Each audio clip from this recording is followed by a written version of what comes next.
If your paycheck vanishes before the month ends, you're not imagining a sinking ship. This is video number 99 in a simple series for people who want real change on a tight budget.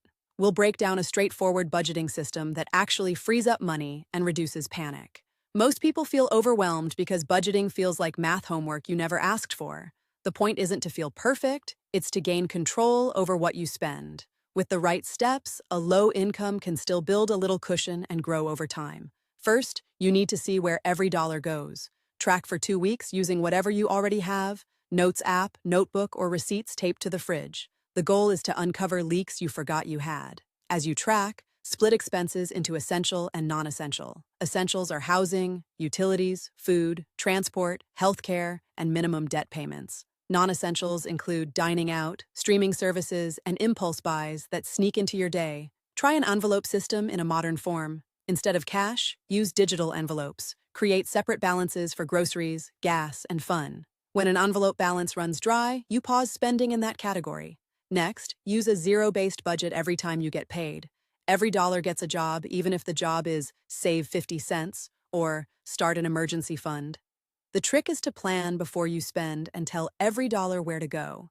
Start a tiny emergency fund you can actually reach. Aim for $500 at first, then grow it to $1,000 and later to 3 to 6 months. This fund stops small shocks from wrecking your whole month. Next, hunt for concrete savings in your everyday life. Negotiate bills, switch plans, and use cheaper options for phone, internet, and insurance when possible. Buy generic, compare prices, and use loyalty apps so small purchases add up. Food is a big spend, but you can control it without turning hungry.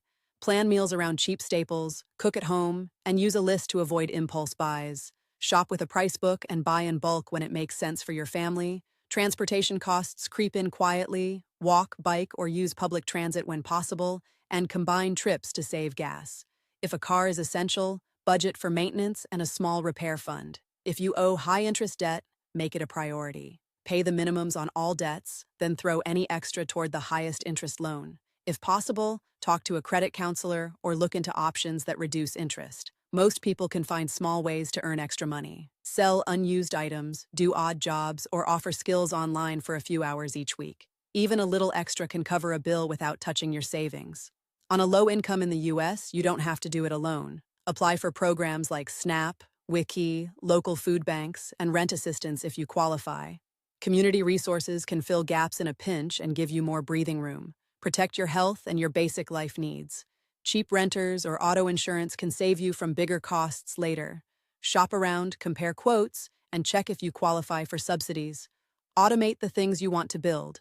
Set up automatic transfers to your emergency fund and to your retirement when you can.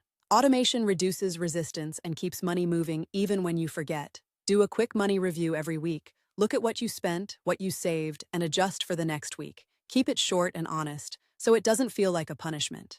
Give yourself 90 days to test this plan. If you still feel stuck, tweak the numbers, not your discipline. Small adjustments over time lead to real change. Let me walk through a simple example. Maria earns $1,800 a month after taxes, with fixed costs around $1,200. After essentials, she has $600 left for food, transport, and a little fun, and she trims $130 by cooking at home and canceling unused subscriptions. She sets up digital envelopes for groceries, gas, and a small cushion. When groceries hit $260, she pauses extra buys. If gas goes to $120, she plans a ride share. This keeps her spending honest and prevents debt from creeping in. Budgeting on low income isn't a punishment. It's a plan you actually follow. You're allowed to keep a little joy as long as it's budgeted and conscious. The point is steady progress, not perfection in a single month. Budgeting on a tight paycheck can feel like moving a boulder, but the moves are small and repeatable. You don't need a miracle to change your situation. You need a routine you can keep. The routine compounds, even if the numbers stay small at first. This approach isn't about denying yourself. It's about choosing where your money goes before life spends it for you. When you decide in advance, you stay in control during temptations. Money stops feeling like a mystery and starts feeling like a tool. If this approach made sense, try it this week and see what changes. Like this video if you want more practical money moves on a budget. Subscribe to follow the journey and drop a comment with what you will adjust first.